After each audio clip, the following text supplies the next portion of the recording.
Assalamualaikum warahmatullahi wabarakatuh. Selamat pagi, salam sejahtera untuk kita semua. Alhamdulillahirabbil alamin wassalatu wassalamu ala asrofil anbiya'i wal mursalin wa ala alihi wa sahbihi ajmain. Amma ba'd. Yang kami hormati Bapak Kabid SMK Ibu NTB, yang kami hormati Bapak Kepala Sekolah SMK Negeri 7 Mataram, yang kami hormati Bapak Pimpinan PT Dino Valentino Bali, dan ibu bapak semua yang sudah hadir sebagai peserta kegiatan penyelarasan kurikulum merdeka atau Link Match. Bapak ibu yang kami hormati, mari kita mulai acara pembukaan ini dengan sama-sama membaca basmalah. Bismillahirrahmanirrahim. Acara kedua menyanyikan lagu Indonesia Raya. Hadirin dimohon berdiri.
Bismillahirrahmanirrahim. Assalamualaikum warahmatullahi wabarakatuh.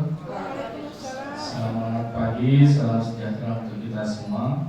Yang saya hormati Bapak Kepala Bidang SMK Dinas Dikbud Provinsi Nusa Tenggara Barat. Yang saya hormati Bapak Pimpinan PT Dino Valentino Bali, Bapak Ibu hadirin peserta program Link and Match, program SMK Pusat Keunggulan SMK Negeri 7 Mataram tahun 2022.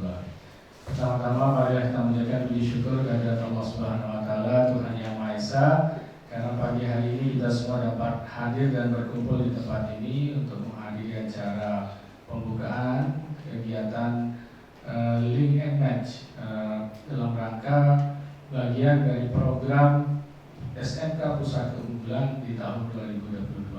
Salawat serta salam tak lupa kita aturkan pada junjungan alam Nabi Muhammad Sallallahu Alaihi Wasallam. Semoga kita khususnya yang umat Islam mendapatkan syafaat beliau di hari kemudian nanti. Amin ya rabbal alamin. Bapak Kabid yang saya hormati, Bapak Pimpinan PT Dino yang saya hormati, Bapak Ibu. Jadi kegiatan pagi hari ini adalah salah satu rangkaian daripada kegiatan pembelajaran daripada program SMK Pusat Keunggulan tahun 2022. Untuk diketahui Pak Kabid bahwa tahun ini SMK 7 Mataram masuk sebagai salah satu SMK yang mendapatkan bantuan pemerintah untuk program SMK Pusat Keunggulan, dan berbagai kegiatan pembelajaran yang harus kita lalui. Salah satunya adalah kegiatan Link and Match yang pada hari ini kita laksanakan. Untuk kegiatan hari ini, alhamdulillah Bapak Kabid bisa hadir di tengah-tengah kita. Begitu juga Bapak Pimpinan dari PT Dino Valentino Bali, Pak Budi. Jadi beliau menyempatkan diri untuk bisa hadir di tengah kita dalam rangka untuk membantu membimbing guru dan siswa nanti Pak Kabid dalam kegiatan Link and Match untuk program SMK Pusat Keunggulan di SMK 7 Mataram tahun 2022 ini. Dan mudah-mudahan kegiatan kita pagi ini sampai dengan selesai dapat berjalan dengan lancar. Sekali lagi terima kasih atas kehadiran Bapak Kabid yang di tengah kesibukan itu bisa menyempatkan diri berada di tengah-tengah kami. Begitu juga Bapak Budi, Pak Gino yang sudah menyempatkan diri jauh-jauh dari Bali bisa ke Lombok untuk bisa berada di tengah-tengah kami, dan harapannya mudah-mudahan kegiatan kita, kerjasama kita, apa yang kita lakukan ini mendapatkan ridho dari Tuhan Yang Maha Esa, dan itu menjadi bagian daripada ibadah kita semua. Dan kami mohon maaf bila dari penyambutan sampai dengan akhir acara nanti bila terdapat kekurangan, kami atas nama keluarga besar SMK 7 Mataram mohon maaf. Untuk dimaklumi Pak Kabid, yang ada di tengah-tengah di ruangan ini adalah tim manajemen SMK 7 Mataram yang terdiri dari semua kaprodi, kepala bengkel, khususnya untuk tim lengkap itu ada di tim Busana yang memang tahun ini mendapatkan bantuan program pusat keunggulan. Ya, jadi karena link and match ini yang sudah dijatahkan oleh direktorat untuk pesertanya memang dibatasi, kecuali kalau IHT itu semua guru yang mengajar di kelas 10. Tapi kalau untuk link and match memang pesertanya dibatasi, dan kita mengambil teman-teman yang menjadi tim manajemen di SMK di Mataram karena kami menganggap bahwa teman-teman ini memang harus bersinergi secara utuh untuk bisa mengawal program SMK Pusat Keunggulan. Dan harapannya tahun depan setelah Busana mungkin ada jurusan lain yang bisa melanjutkan dan mendapatkan program SMK Pusat Keunggulan. Dan mohon berkenan Bapak Kabid untuk bersedia memberikan arahan kepada kami sekaligus membuka kegiatan ini dengan resmi. Demikian mungkin dari saya. Terima kasih. Wabillahi taufiq wal hidayah. Assalamualaikum warahmatullahi wabarakatuh. Waalaikumsalam warahmatullahi wabarakatuh. Terima kasih mengucapkan kepada Bapak Kepala Sekolah SMK Negeri 7 Mataram, Bapak Inzul Karnait, SPP Master Manajemen. Selanjutnya Bapak Ibu, para peserta penyelesaian kurikulum merdeka dan link and match. Dan berikutnya sambutan atau arahan yang akan disampaikan oleh Bapak Kabid SMK sekaligus membuka acara. Kepada beliau waktu dan tempat disiapkan. Baik, bismillahirrahmanirrahim. Assalamualaikum warahmatullahi wabarakatuh. Waalaikumsalam warahmatullahi wabarakatuh. Yang kami hormati Pak Budi dari PT Gino Bali. Selamat datang di Lombok, SMK 7 Mataram. Yang kami Pak Kepala Sekolah SMK 7 di Bangzul. Bapak Ibu semua, staf pimpinan SMK 7 Mataram. Mohon maaf tidak bisa tepat waktu karena memang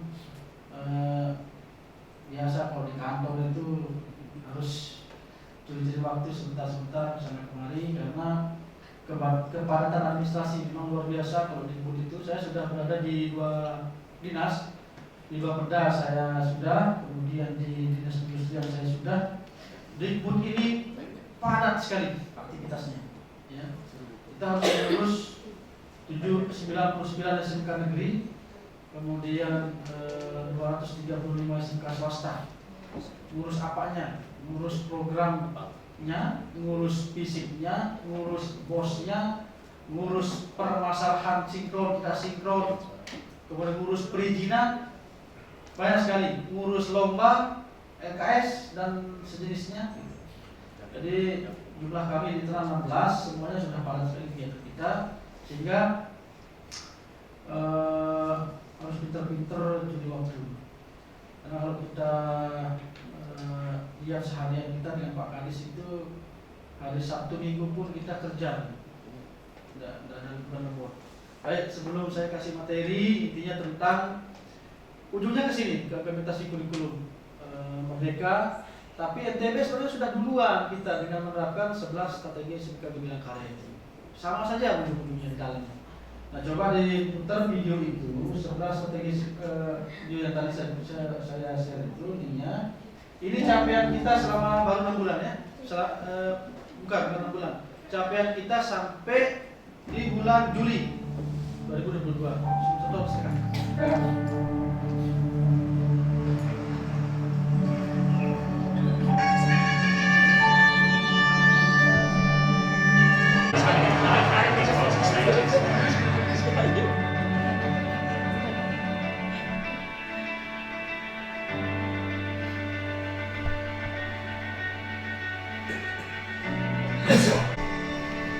Melalui Dinas Pendidikan dan Kebudayaan, pihak SMK mendorong pembentukan SDM yang mampu menopang jalannya industrialisasi.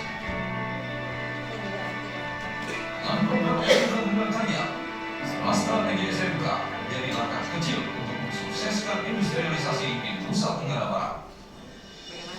Bidang SMK telah sukses revolusi 90 core SMK di NTB. Program revolusi ini menjadi penata ulang SMK sehingga mampu menelurkan lulusan-lulusan. Itu capaian kita setelah 1 tahun lalu dicanangkan 11 strategi SMK Kebudayaan Karya Nusa Tenggara Barat. Kalau di nasional itu macam-macam, ada 8 pasti beberapa dirjen ya. Tapi keseluruhan dari apa yang SMK lakukan itu semuanya tercantum di dalam 11 strategi itu. Nah, mungkin saya bercerita sedikit kenapa dia 11 strategi itu menjadi jalan kita untuk mengerjakan kegiatan dari SMK. Karena dua tujuan. Yang pertama, siswa itu harus dia terampil, kompeten. Setelah dia terampil dan kompeten, mau apa? Dia harus terserap. Nah, terserap itu ada 3, ya. Terserap dia kerja, terserap dia melanjutkan, atau terserap dia berwirausaha. Nah, itu aja tujuan kita di SMK itu. Ngajak 3 tahun anak-anak biar dia pinter dan terampil. Ya, kemudian ngajak 3 tahun kita anak-anak di SMK biar dia terserap. Ya, tidak ada yang nganggur. Baik itu dia bekerja atau kuliah ataupun dia menjadi pengusaha. Nah, yang paling memungkinkan untuk kita gesa dia orang kita, anak-anak kita itu adalah dia bekerja dan berwirausaha. Ya. Kalau dia misalnya melanjutkan studi, itu biasanya presentasi sedikit. Tapi arahnya kemana? Jangan arahkan anak SMK itu ambil kuliah yang tidak sejalan dengan jurusannya. Kalau bisa pemantapannya. Misalnya setelah SMK ambil vokasi. Vokasi juga sama jurusannya. Ada di 4 itu, sama setara dengan S1. Nah, vokasi nanti membuat mematangkan konsep pendidikannya, konsep keilmuannya.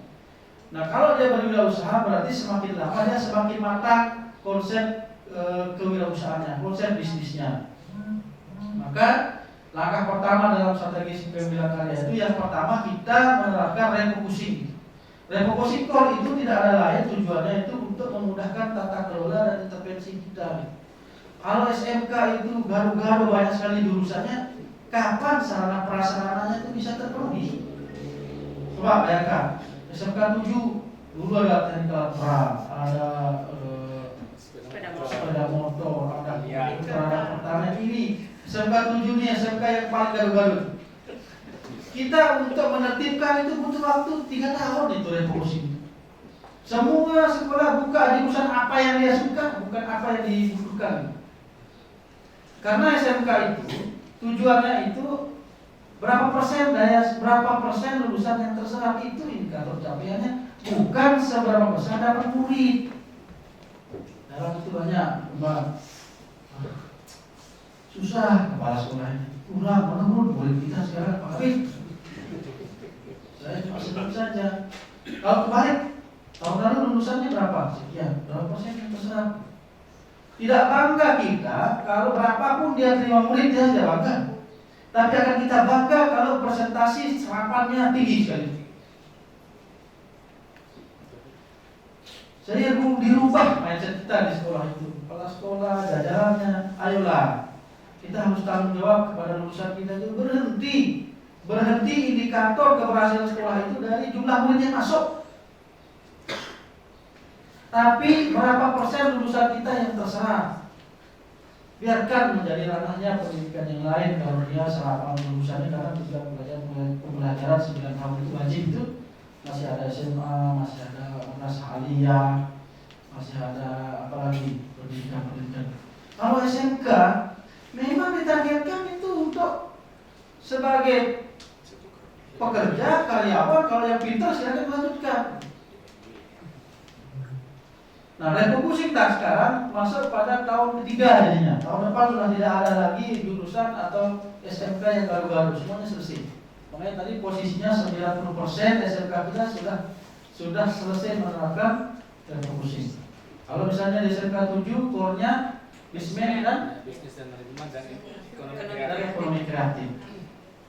Persis seperti SMK apa ya? SMK 1 dan SMK 4. SMK 1 ya? Enggak, paling SMK 1 paling besar. SMK. Enggak ada. Oh ya, boleh. Nah, kemudian diberikan ruang untuk membuka satu kompetensi lagi dari 2 core yang sudah dibuka itu dengan syarat SMK kekhususan. Apa itu? SMK BK boleh, ada SK-nya, SMK penerap inventory boleh, SMK kelas industri boleh. Kelas industri kelas pesanan. Misalnya Bang Budi mau buka cabang industrinya di sini untuk sekian tahun ke depan.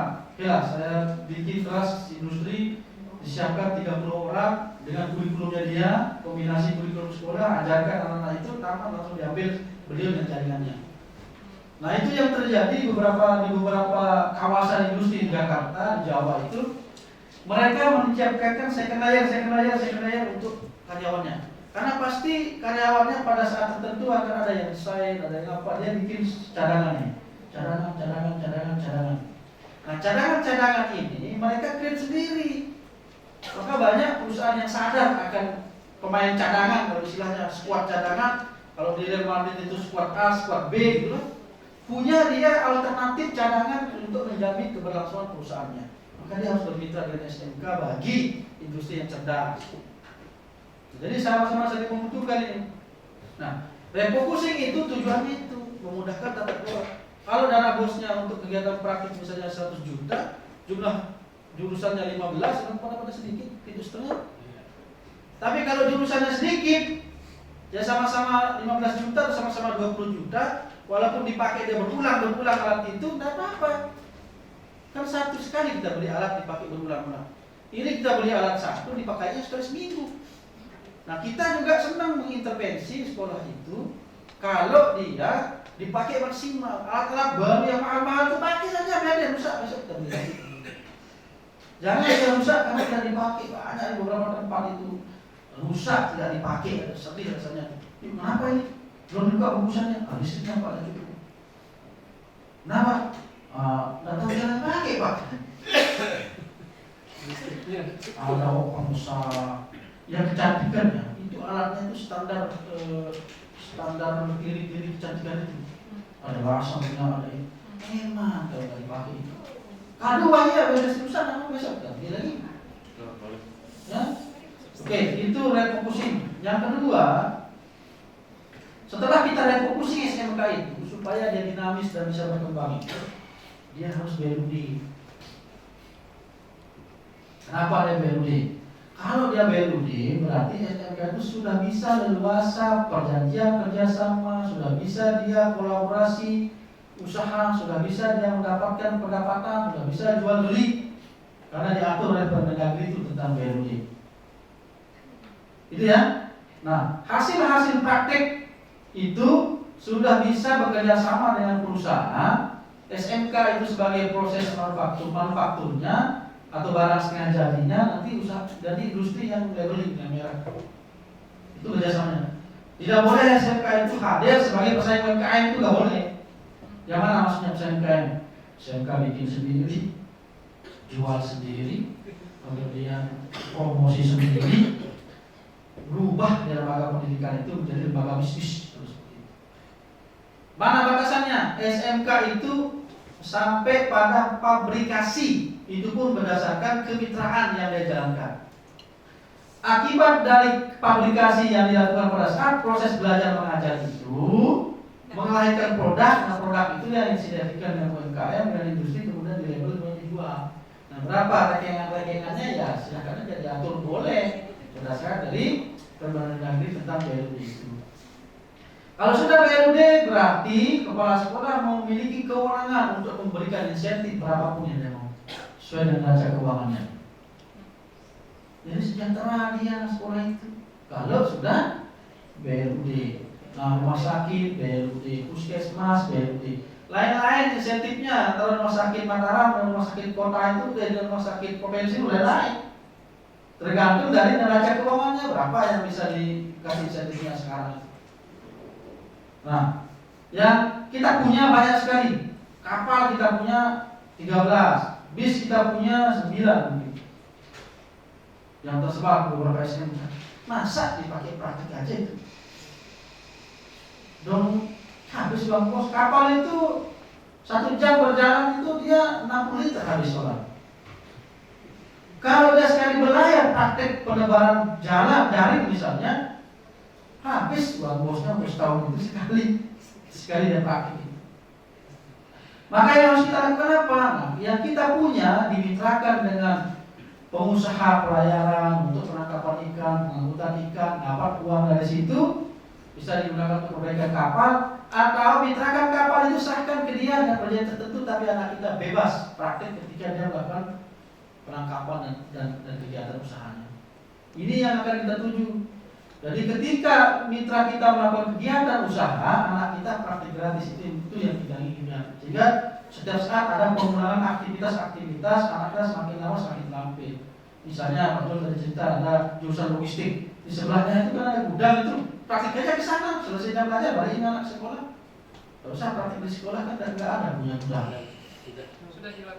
Nah, anggap saja gudang yang di sana itu punyanya SMK. Mau kita beli pada saat itu. Bayar dulu Bapak Kepala Sekolah. Semangat kepala sekolahnya mau beli gudang bisa katakan. Cita-cita. Nah, yang ketiga, setelah ada BLUD berarti kita topang BLUD itu dengan kegiatan pabrikasi dan layanan jasa. Dalam bentuk apa? Teaching factory. Teaching factory itu adalah dilakukan saat jam belajar, bukan pada saat di luar jam belajar. Pada saat jam belajar itu sudah anak-anak berkegiatan, melakukan kegiatan fabrikasi dan melakukan kegiatan pekerjaan jasa yang dimitrakan dengan UMKM ataupun dengan industri partner kita. Kalau misalnya di sebelah ada hotel, ada logistik, ya Bapak ngomong dong, jangan gratis aja itu logistik itu dibantu dia. Berapa hasilnya itu? Setelah ada hotel, ada logistik, ya Bapak ngomong dong, jangan gratis aja itu logistik itu dibantu dia. Berapa hasilnya itu? Koordinasikan, boleh dapat masukan. Kan udah BLUD. Dapat tenaga dari anak-anaknya 10.000 kah per anak kan nggak apa-apa. Itu teaching factory. Dan teaching factory itu harus tergambarkan di dalam perangkat pembelajaran RPP kalau zaman dulu namanya sekarang. Modul aja. Kalau ada terus. Saya jadi guru sejak 2002 sampai 2018. 2000 dapat order kedua perlu dibimbing, dapat order ketiga perlu dibimbing. Lama-lama nanti ketika dia sudah di kelas 12, Bapak kasih order. Siapa yang kerjakan order kali ini? Oh, kelompok si Ahmad saya kasih. Berarti ketika dia tamat, kelompok usaha itu sudah menjadi startup, sudah menjadi siap berwirausaha. Tinggal diserahkan ke dinas perindustrian, dia udah jadi. Jadi menjadi pengusaha sejak dini. Nah, harus ada Pak Kepala pembimbingnya itu Pak.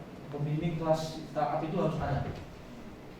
Dia yang membuat kelompok-kelompok itu kemudian menerapkan bersinergi dengan teaching factory, bersinergi dengan UP. Kapan order itu masuk? Ya, nama lembaganya itu BLUD, aturannya BLUD. Pintu masuknya namanya unit produksi, unit usaha sekolah, hotel sekolah.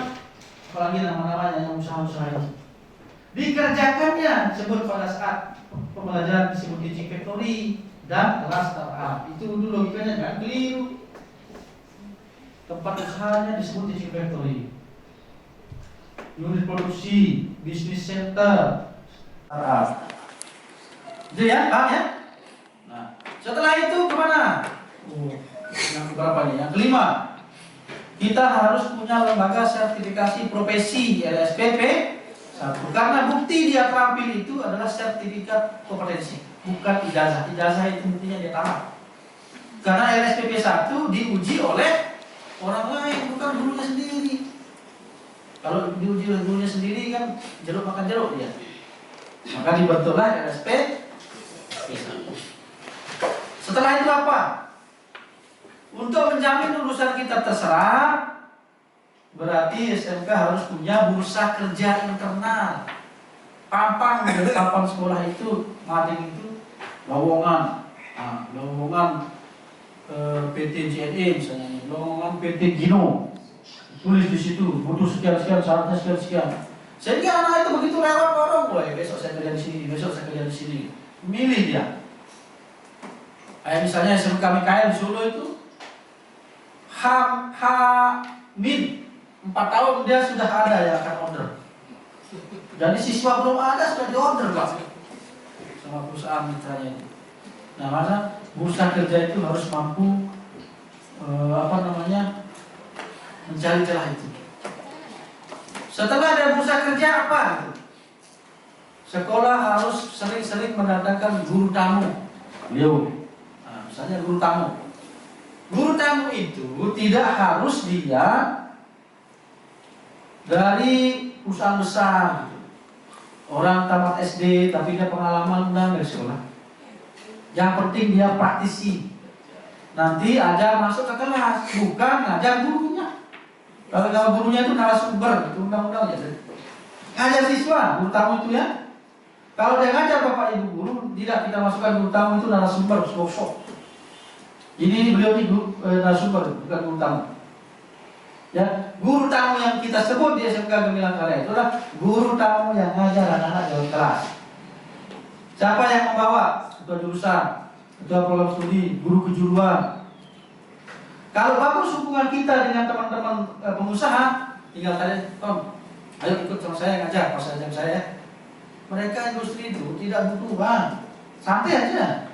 Dia hanya butuh ruang berbagi, libatkan aja. Banyak uangnya, rugi dia, hanya dikasih 500 saja main.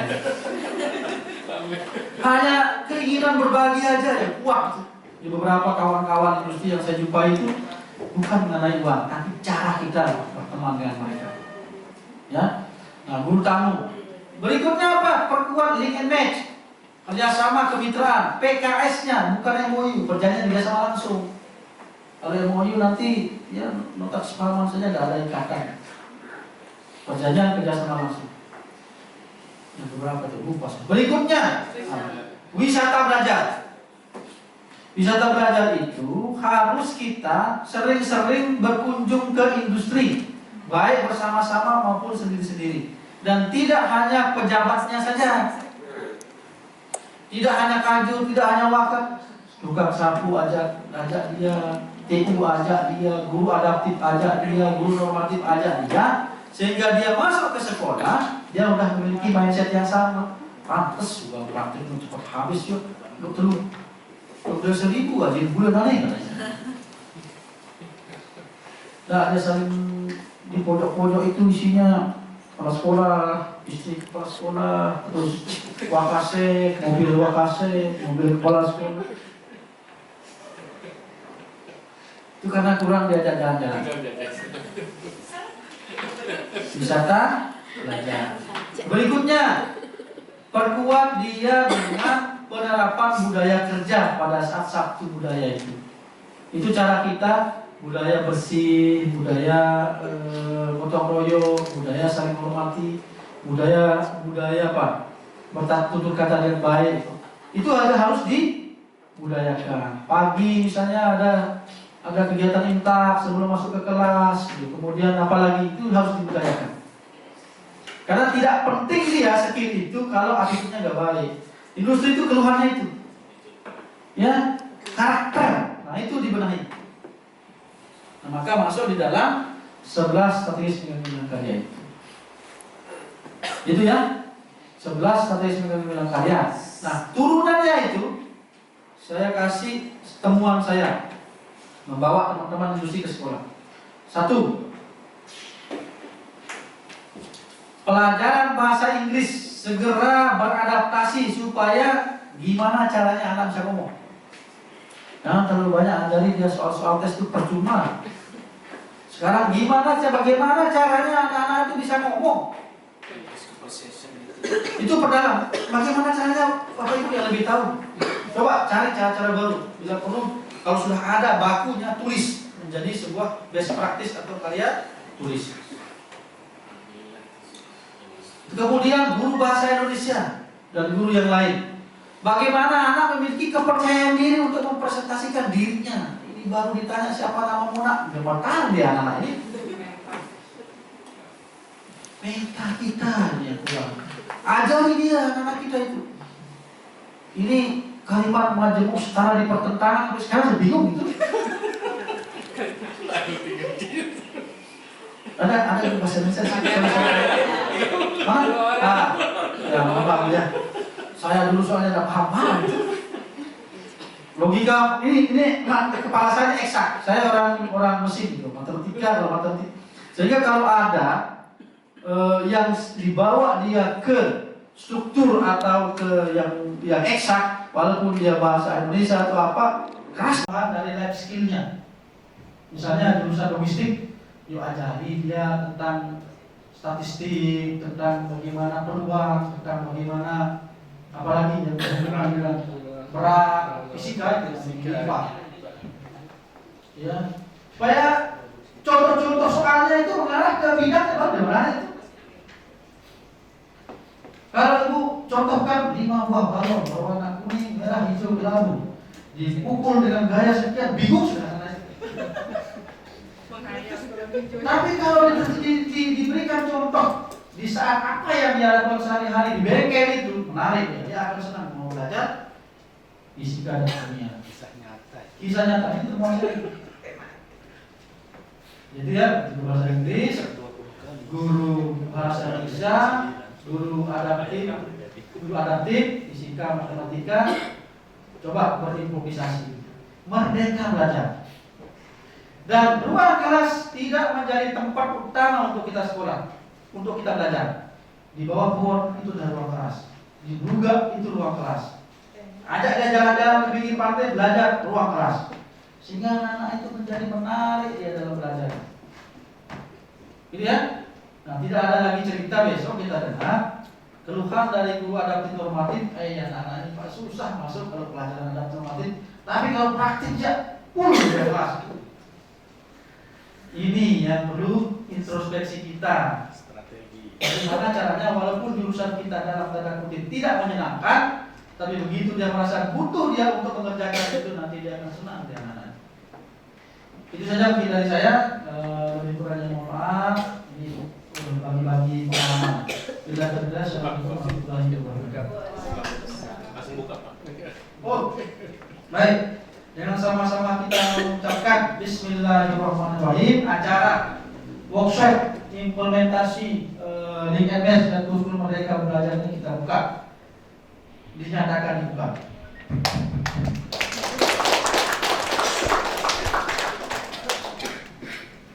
Baik, terima kasih kami ucapkan kepada Bapak Kabid Bidan SMK, Bapak Muhammad Khairul Ikhwan SPDMT. Selanjutnya Bapak Ibu hadirin, dari acara berikutnya adalah penandatanganan MOU dari pihak SMK 7 Mataram dengan PT Gino Valentino Bali. Jadi kami minta kepada Bapak Gino dan Bapak SMK 7 Mataram, dan disaksikan langsung oleh Bapak Kabid SMK, Bapak Muhammad Khairul Ikhwan SPDMT.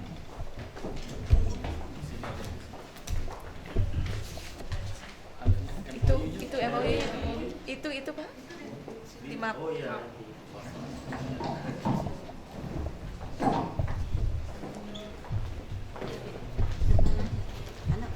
Tidak apa-apa biasanya.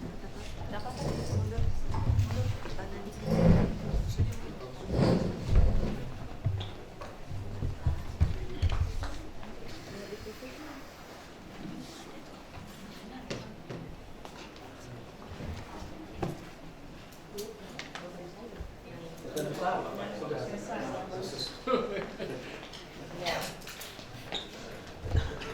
Tekan di foto.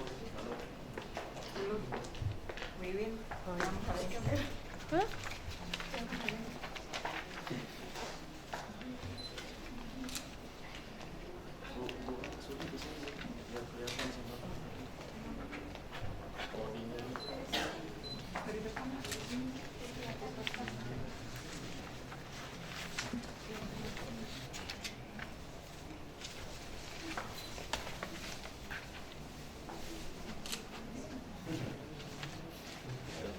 Saksi Pak Kabit ya, bisa. Saya? Nanti kiri. Ya. Salah.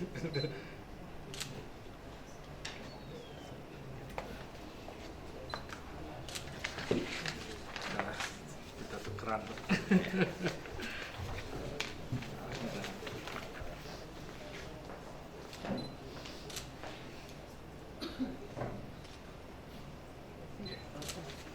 Kasih. Oke. Titip dulu ya. Nanti. Siap. Kasih.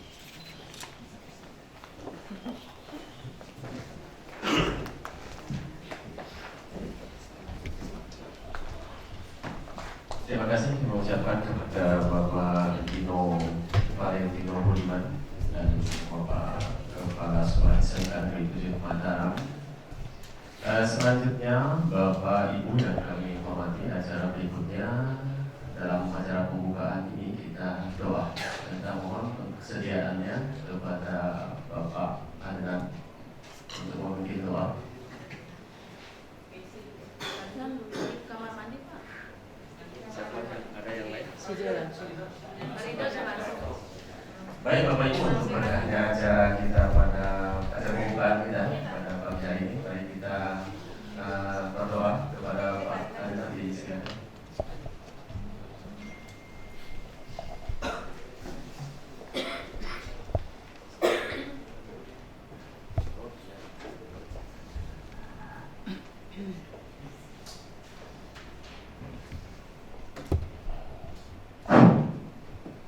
Bismillahirrahmanirrahim. Assalamualaikum warahmatullahi wabarakatuh. Untuk menambah keberkahan acara kita pada pagi hari ini, mari kita tutup dengan doa.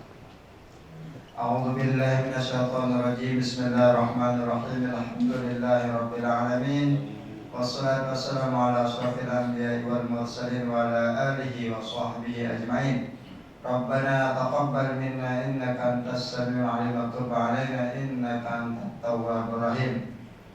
Rabbana zalamna anfusana wa illam taghfir lana wa tarhamna lanakunanna minal khasirin. Allahumma la tada' lana fina dhanban illa ghafarta wa la hamman illa farajta wa la 'aiban illa satarta wa la dhalan illa hadaita. ولا حاجة من حوائج الدنيا والآخرة يا لك رضا إلا قضيتها يا رب العالمين. ربنا آتنا في الدنيا حسنة وفي الآخرة حسنة وقنا عذاب النار. سبحان ربك رب العزة عما يصفون سلام على المرسلين والحمد لله رب العالمين. الفاتحة.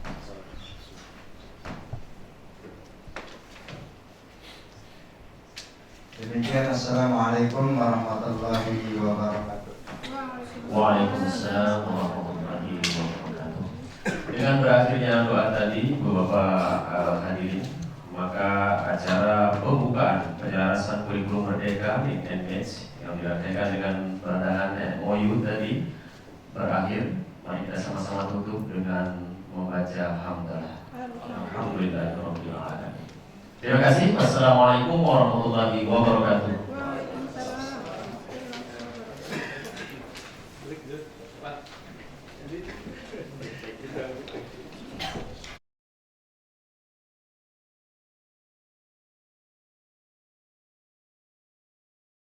Nanti akan dibagi dan seperti apa bentuknya. Namun terlebih dahulu saya memberikan kesempatan kepada beliau untuk memperkenalkan diri dulu kepada kita semua. Kepada Pak Dino, waktunya kami persilahkan. Halo, Selamat pagi. Assalamualaikum warahmatullahi wabarakatuh. Salam sejahtera buat kita semua. Perkenalkan, nama saya Gino. Saya dari PT Dino Valentino Bali.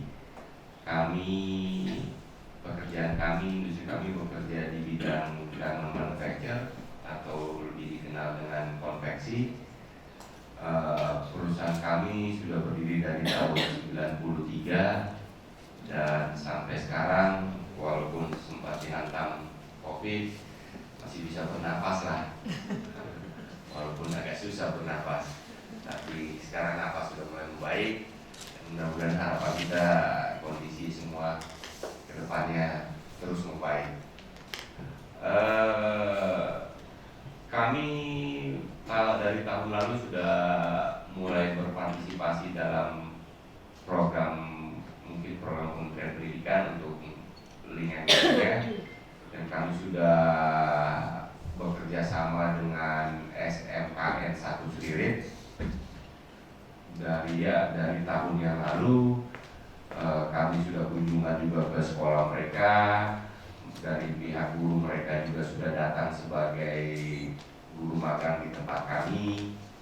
Bahkan siswanya dari bulan Januari 2022 sampai dengan bulan akhir Juli kemarin, 5 siswa dan siswi di tempat kami, dan mereka belajar semua proses bagaimana dari order turun, bagaimana memproses order itu, dari mana memproses barang yang bahan baku barang mentah menjadi satu produk, bagaimana nge-packing produk tersebut, dan bagaimana sampai barang itu keluar dari pabrik kami. Dan kami melihat anak-anak ini antusiasmenya sangat tinggi, semangat mereka sangat tinggi, dan kami mendapat informasi yang bagus dari gurunya bahwa mereka pun banyak pembelajaran yang mereka dapat. Mereka mampu untuk setidaknya menularkan ke adik-adik kelasnya, ke rekan-rekan siswa dan siswi yang lain. Harapan kami pun sama, bahwa SMKN 7 ini kita bisa kerjasama. Kami mempersilahkan diri, kami membuka diri untuk silakan datang ke tempat kami, lihat bagaimana proses kerja kami. Kami akan membuka semuanya, tidak ada yang kami tutupi, karena itulah indahnya berbagi. Dan kami berharap juga siswa-siswi kalau mau magang di tempat kami sangat terbuka sekali. Kami punya tempat yang bukan tempat yang bagus, tapi mungkin cukup layak buat anak-anak tinggal selama proses magang tersebut. Dan dengan tinggal di mes pun anak-anak itu lebih terkontrol, karena kami ada penjaga mes, jam malam sangat ketat. Mes ini sebenarnya kami siapin buat pegawai, karena pegawai tidak punya kebebasan dalam tinggal di mes, maka mereka tidak memilih untuk tinggal di mes, maka kosonglah mes itu. Dan mungkin dengan keberadaan kerjasama seperti ini bisa dimanfaatkan buat anak-anak. Saya juga berterima kasih sekali kepada SMKN 7 mewakili PT Dino Valentino Bali untuk bisa dipercaya sebagai partner dalam program ini. Memang program ini bukan hanya kebutuhan dari SMKN 7, jujur juga kebutuhan secara umum buat industri di mana kami ada. Karena saya nggak tahu di daerah Lombok, tapi karena kami berada di Bali, saya lihat kondisi dan keadaannya, kebutuhan terhadap tenaga kerja, contohnya penjahit, susah sekali kami dapatkan. Ini yang bisa kita lihat dari penerimaan pegawai baru yang kami coba buka iklan di mana-mana, di mana yang datang bukan anak yang muda, tapi orang yang sudah berumur, artinya tidak dari generasi. Kami butuh bantuan dari pihak sekolah untuk menyiapkan. Inilah bagusnya Lingendas. Saya sangat setuju sekali, karena emang tujuan dari sekolah ini kan untuk melepas anak-anak didik kita ke dunia usaha, ke dunia kerja, bagaimana mempersiapkan anak-anak itu bisa ketika masuk ke dunia kerja tidak melongo. Ini apa ini dunia apa nih? Tapi mereka sudah terbiasa, mereka sudah terbiasa dengan dunia kerja, karena ketika ada kerjasama seperti ini, pengetahuan mereka terhadap dunia usaha pun semakin terbuka. Jadi mereka tidak terheran-heran lagi, tidak tahu mau kerjakan apa ketika mereka bekerja. Dan kembali lagi, program ini sangat bagus, dan ya mudah-mudahan program ini, kerjasama ini membawa manfaat kepada semua pihak begitu. Mungkin itu aja saya bisa sampaikan untuk perkenalan dulu. Khusus buat jurusan tata busana, karena saya juga dari dunia industri ini. Tadi malam kita ngobrol-ngobrol sama Bapak Kepala Sekolah. Mungkin besar harapan kami para guru-guru di tata busana untuk membuka wawasan anak-anak bahwa tata busana ini bukan hanya penjahit. Tata busana ini bukan hanya, kelihatan dari bahasa tata busana lebih ke arah wanita. Bisnis ini bukan bisnis satu gender aja. Bisnis ini laki-laki pun, dan percaya ketika masuk tata busana ini mereka akan melambai keluar dari tata busana gitu loh. Dia akan tetap menjadi laki-laki.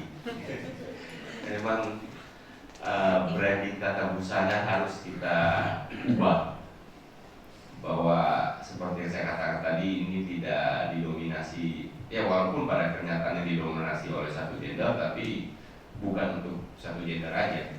Dan tata busana bukan hanya menjahit saja, tata busana juga sangat kompleks. Ada yang namanya sablon, ada yang namanya pencelupan, pencucian, banyak hal. Dan mudah-mudahan dari sharing kita ini kita bisa harapan saya sebagai seorang pengusaha ingin menelurkan pengusaha-pengusaha baru, bahwa tata busana ini satu pekerjaan yang dengan perkembangan teknologi sekarang kan tentunya kita sudah lihat bahwa akan banyak pekerjaan-pekerjaan yang akan hilang di masa yang akan datang, yang akan digantikan dengan teknologi, yang digantikan dengan robot dan sebagainya. Pekerjaan kita ini tidak bisa digantikan.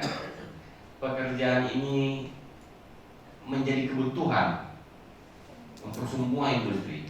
Kantor butuh seragam, instansi butuh seragam, semua membutuhkan.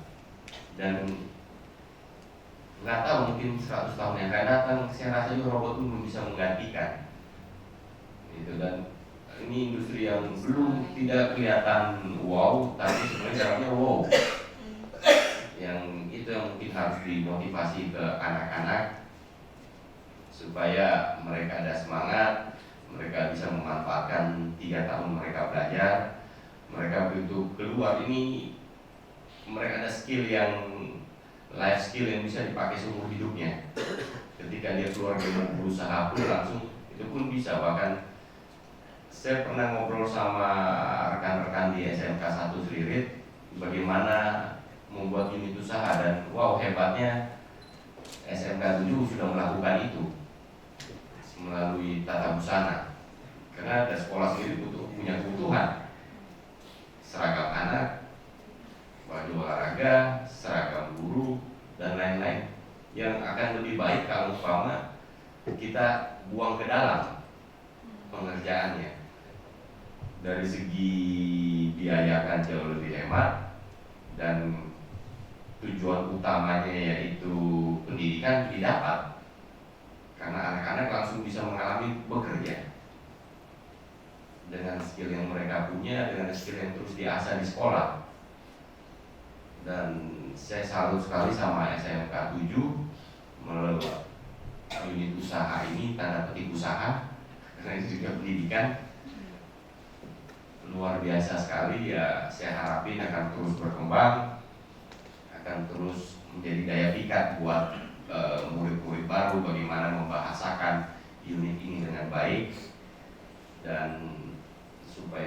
lebih dan lebih lagi.